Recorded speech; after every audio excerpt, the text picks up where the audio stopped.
పాకిస్తాన్కు భారీ నష్టం. ఏం నష్టం జరిగింది? 35 నుంచి 40 మంది సైనికుల మృతి, 100 మందికి పైగా ఉగ్రవాదులు హతం.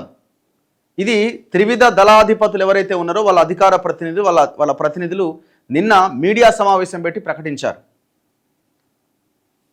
మీడియా సమావేశం పెట్టి పాకిస్తాన్కు జరిగిన నష్టం ఏంటి అని ప్రకటించడం జరిగింది. ఉగ్రవాదుల ఏరివేత, సూత్రధారుల ఊచకోతే లక్ష్యాలుగా ఆపరేషన్ సింధూర్, వాటిని సాధించాం. దుస్సాహసాలకు పాల్పడితే భారీ మూల్యం తప్పదు. మీడియా సమావేశంలో DGMO Raghav Ghai, director general of military operations, యుద్ధంలో నష్టాలు కూడా భాగమే, మన పైలట్లు తిరిగొచ్చారు. DGAO air marshal AK Bharati వ్యాఖ్యలు. పాక్ విమానాలు కొన్ని ఖచ్చితంగా కూలాయని స్పష్టీకరణ. కరాచీ సహా భూమి మీద సముద్రంలో ఎంపిక చేసిన లక్ష్యాలపైన దాడికి అరేబియా సముద్రంలో యుద్ధ నౌకలు. పాక్ నేవీ హార్బర్కే పరిమితమైంది. పాక్ నేవీ కేవలం హార్బర్కే పరిమితమైంది. వైస్ అడ్మిరల్ ప్రమోద్, ఏ లక్ష్యాలను ఉద్దేశించి ఆపరేషన్ సింధూర్ను చేపట్టామో వాటిని సాధించామని మన త్రివిధ దళాల అధికారులు తెలిపారు.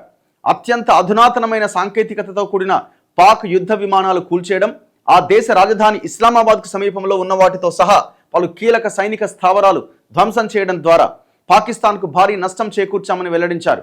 Director general of military operations lieutenant general Rajiv Ghai, director general of air operations air marshal Avadhesh Kumar Bharti, director general of naval operations vice admiral AN Pramod, major general SS Sharda Pahalgam ఉగ్రదాడి నేపథ్యంలో చేపట్టిన ఆపరేషన్ సింధూర్కు సంబంధించిన వివరాలు ఆదివారం మీడియాకు వెల్లడించారు. అనంతరం భారత సైనిక స్థావరాలు లక్ష్యంగా చేసుకుని పాకిస్తాన్ చేసిన దాడులను ఎలా తిప్పికొట్టింది కూడా వివరించారు. చొరబాటుదారులను, ఉగ్రవాదుల వెనక ఉన్న సూత్రధారులను శిక్షించడం, వారి స్థావరాలు ధ్వంసం చేయాలి అన్న స్పష్టమైన సైనిక లక్ష్యంతోనే ఆపరేషన్ సింధూర్ రూపొందించాం. ఈ ఆపరేషన్లో భాగంగా పాకిస్తాన్ పీఓకేలోని 9 కీలకమైన ఉగ్ర స్థావరాలు గుర్తించి వాటిపైన అత్యంత ఖచ్చితమైన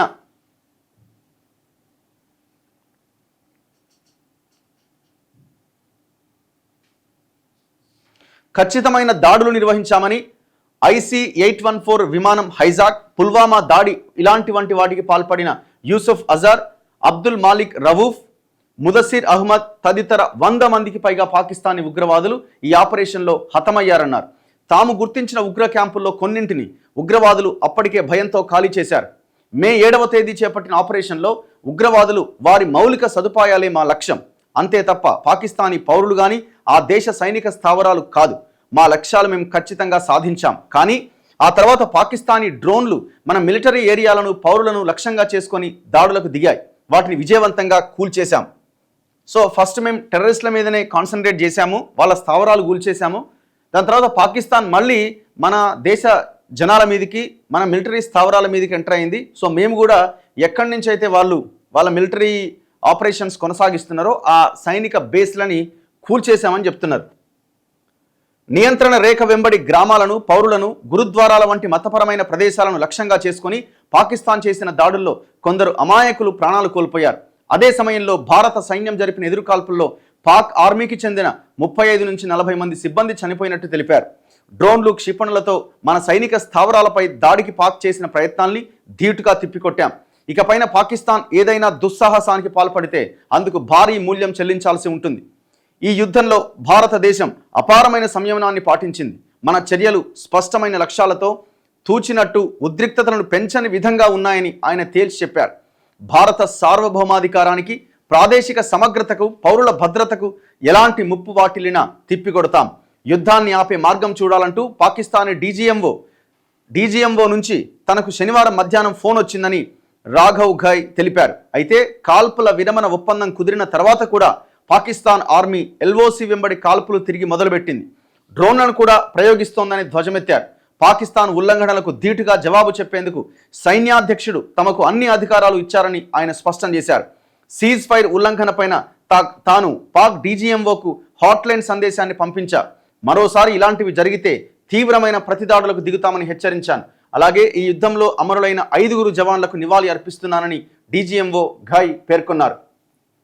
సో విషయం ఏంటంటే, నేను ఇంతకుముందు చెప్పినట్టుగా వీళ్ళు కాల్పుల విరమణ ఉల్లంఘనకు ఎందుకు పాల్పడ్డారు అని అంటే, అమెరికా ఎంటర్ అయింది. అసలు యాక్చువల్గా ఈ వార్తని ఈ ఇద్దరి మధ్య ఒప్పందం కుదిరిందని ప్రకటించింది భారత్, ప్రకటించలే, పాకిస్తాన్ ప్రకటించలే. మధ్యలో వాడు ట్రంప్ వచ్చి అయిపోయింది, వీళ్ళిద్దరి మధ్య మేము ఒప్పందం కుదిర్చినాం, రాత్రి బవలు కూర్చొని సమస్యని పరిష్కరించినాం అని ట్రంప్ ఒక ట్వీట్ చేసింది. ఆ ట్వీట్తోనే ప్రపంచం అంతా తెలిసింది. అసలు యాక్చువల్గా చర్చల్లో ఎక్కడ ట్రంప్ లేడు. పాకిస్తాన్ అమెరికాని అడిగింది, అమెరికా చెప్పింది నువ్వు భారత్తో మాట్లాడుకో అని. ఆ డీజీఎంఓ మన డీజీఎంఓకి కాల్ చేసి హాట్లైన్లోకి వచ్చి ఈ కాల్పుల విరమణ పాటిద్దామనంటే భారతదేశం కూడా ఒప్పుకున్నది. ఎందుకంటే భారతదేశం యుద్ధం కాదు, శాంతి వైపు ఉండాలి, ఒకవేళ మీరు రెచ్చిపోతే అంతకు భయంకరమైన ప్రతిదాడి మా వైపు నుంచి ఉంటుందన్న దాంట్లో భాగంగా వీళ్ళ కాల్పుల విరమణకు ఒప్పుకోవడం జరిగింది. ఒప్పుకున్న తర్వాత మరి పాకిస్తాన్కి చైనా కొంత సపోర్ట్ చేసే ప్రయత్నం చేస్తుంది. సపోర్ట్ మీన్స్ వాళ్ళేదో పూర్తి స్థాయిలో సపోర్ట్ చేసి పాకిస్తాన్ వెనకేసుకుని అవసరమైతే పాకిస్తాన్ సైన్యం లేకపోతే వాళ్ళ సైన్యాన్ని పంపించి ఏదో ఆ రకంగా వ్యవహరించట్లేదు, కానీ మోరల్గా సపోర్ట్ చేస్తున్నది. విషయం ఏంటంటే పాకిస్తాన్ కొనుగోలు చేసిన వాళ్ళ దగ్గర ఉన్న మిజైల్స్ కానీ ఇవన్నీ కూడా చైనా నుంచి కొనుగోలు చేసినవి. సో వాళ్ళ యొక్క భూభాగానికి సంబంధించిన దేశాలే ఇవన్నీ కూడా. సో కాబట్టి నువ్వు మా దగ్గరికి రాకుండా వాడెవడో అమెరికా ఉన్న దగ్గరికి ఎట్లా పోతావు? అమెరికాకి చైనాకి మధ్య ఒకవైపున భగ్గుమంటున్నది ఈ ప్రతీకార సుంకాల దాడి, ఆర్థిక దాడి ఏదైతే కొనసాగుతున్నదో. అమెరికా చైనా మీద 240% సుంకం విధించింది. సో దీంతో చైనా ఉత్పత్తులు అమెరికాలో కొంటలేరు ఎవరు, అట్లా చైనాకి ఇబ్బంది అవుతున్నది. ఈ పరిస్థితుల్లో నువ్వు వాడి దగ్గరికి ఎట్లా వెళ్తావు, నువ్వు మా దగ్గరికి రావాలి కదా అని చెప్పడంతో ఇప్పుడు ఆడ ప్రభుత్వాలు మాట్లాడుకునే అవకాశం లేదు. ఎందుకంటే మళ్ళీ ఇక్కడ ఆర్మీ కదా, చైనా వాడు డైరెక్ట్ ఆర్మీని కాంటాక్ట్ అయ్యి ఎట్లా కాల్పుల విరమణ ఒప్పందాన్ని అమెరికా వారితో కలిసి మీరు మధ్యవర్తిత్వం చేస్తారు అంటే మమ్మల్ని పక్కన పెట్టి రానేసరికి మళ్ళీ కాల్పులు జరపడం స్టార్ట్ చేసిండు. సో అట్లా ఈ కాల్పుల విరమణ ఒప్పందాన్ని పాకిస్తాన్ ఉల్లంఘించింది. ఇప్పుడే చెప్పలేను పాకిస్తాన్కు చెందిన ఎన్ని విమానాలను భారత్ కూల్చివేసిందన్న ప్రశ్నకు సమాధానం ఇచ్చేందుకు డీజీఏఓ ఏకే భారతి నిరాకరించారట. ఖచ్చితంగా కొన్ని విమానాలు నేలకూల్చామన్న ఆయన సంఖ్యను మాత్రం వెల్లడించడానికి తిరస్కరించారు. పాకిస్తాన్ విమానాలు ఎన్నింటిని కూల్చింది, తన వద్ద నెంబర్లు ఉన్నా వాటిని రుజువు చేసే సాంకేతిక ఆధారాలు సేకరిస్తున్నాం కాబట్టి ఈ దశలో తాను సంఖ్యలు చెప్పలేను. భారత యుద్ధ విమానాలను పాక్ కూల్చేసిందంటూ పాశ్చాత్య మీడియాలో వస్తున్న వార్తల గురించి ప్రస్తావించగా మనం యుద్ధంలో ఉన్నాం, యుద్ధంలో నష్టాలు కూడా భాగమే అని జవాబిచ్చారు. అంటే 1-2 విమానాలు మనవి కూడా వాళ్ళు కూల్చేసినని అర్థమవుతున్నది.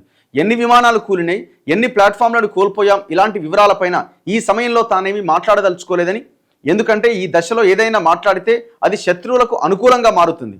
అయినా మీరు అడగాల్సిన ప్రశ్న ఉగ్రవాద శిబిరాలను నాశనం చేయాలన్న లక్ష్యాన్ని మనం సాధించామా అని. దానికి సమాధానం అవును అని ఆయన పేర్కొన్నారు. ఏదేమైనా నేను చెప్పేది ఒక్కటే, మనం ఎంచుకున్న లక్ష్యాలు సాధించాం, మన పైలట్లందరూ సురక్షితంగా వెనక్కి తిరిగొచ్చారు అని ఆయన వివరణ ఇచ్చారు. కరాచీ సహా ఆపరేషన్ సింధూర్లో భాగంగా ఉగ్ర స్థావరాలపైన క్షిపణి దాడులు జరుగుతున్న సమయంలో మన నౌకాదళం అరేబియా సముద్రంలో యుద్ధ నౌకలు మోహరించడంతో పాకిస్తాన్ నేవీ హార్బర్కే పరిమితమైందని వైస్ అడ్మిరల్ ఏఎన్ ప్రమోద్ తెలిపారు. పెహల్గాం ఉగ్రదాడికి ప్రతీకారంగా భారత్ చేసిన దాడుల్లో నౌకాదళం పాత్ర గురించి నేవీ వెల్లడించడం ఇదే మొదటిసారేట. ఆదివారం నాటి మీడియా సమావేశంలో మాట్లాడిన వైస్ అడ్మిరల్ ఏఎన్ ప్రమోద్ ఆ వివరాలు వెల్లడించారు. పెహల్గాంలో ఉగ్ర దాడి జరిగిన 96 గంటల్లోనే అరేబియా సముద్రంలో నేవీ, క్యారియల్ బ్యాటిల్ గ్రూప్స్, జలాంతర్గాములు తదితరాలను పూర్తి యుద్ధ సన్నద్ధతతో మోహరించామని ఆయన వివరించారు. కరాచీ సహా సముద్రంలో భూమి మీద ఎంపిక చేసిన లక్ష్యాలపై దాడి చేయడానికి పూర్తి సన్నద్ధతతో, సామర్థ్యంతో నౌకాదళాన్ని సముద్రంలో మోహరించాం. దీంతో పాకిస్తానీ నౌకాదళ, వాయుసేన విభాగాలు ఆత్మరక్షణలో పడ్డాయి. హార్బర్లలోనూ తీరానికి చేరువలో ఉండిపోయాయి. తాము వాటిని నిరంతరం పరిశీలించామని చెప్పారు. సో ఇట్లా అన్ని వైపుల నుంచి ఒక్కసారిగా ఒత్తిడి తీసుకురావడంతో వాడు దిగిరాక తప్పని పరిస్థితి ఏర్పడ్డది. ఇగో అరేబియా సముద్రంలో నౌక నుంచి క్షిపణిని ప్రయోగిస్తున్న దృశ్యం. నౌకాదళం ఆదివారం ఈ చిత్రాన్ని విడుదల చేసింది. మొత్తం సబ్మెరైన్స్ మొత్తాన్ని దింపిపడేసిరు. సో యాక్చువల్గా ఇవాళ 12వ తేదీ ఇవాళ మళ్ళీ వాళ్ళు ఇరు దేశాలకు సంబంధించిన పాకిస్తాన్, భారత్కు సంబంధించిన అధికారులు మొన్న పెట్టుకున్న నెక్స్ట్ డేట్ 12th ఇవాళ మళ్ళీ డిస్కస్ చేస్తారు. మరి ఇవాళ ఈ హాట్లైన్లోకి వచ్చి మాట్లాడుకున్న తర్వాత ఏం జరుగుతుంది అన్నది చూడాలి. ఇవాళ మళ్ళీ చర్చలు ఉండబోతున్నాయి. ఇగో నేడు హాట్లైన్లో భారత్ పాక్ డీజీఎంఓల చర్చలు, ప్రస్తావనకు రాబోతున్న కాల్పుల విరమణ కొనసాగింపు, ఇతర కీలక అంశాలు. ఇప్పుడు మనం రద్దు చేసిన సింధు జలాల ఒప్పందము, వాళ్ళు రద్దు చేసిన సిమ్లా ఒప్పందం వాటి మీద చర్చ లేదు. జస్ట్ సింగిల్ పాయింట్ ఎజెండా కాల్పుల విరమణ మొన్న జరిగింది. మరి ఈ 12th ఇవాళ ఏం చేస్తారన్నది చూడాలి.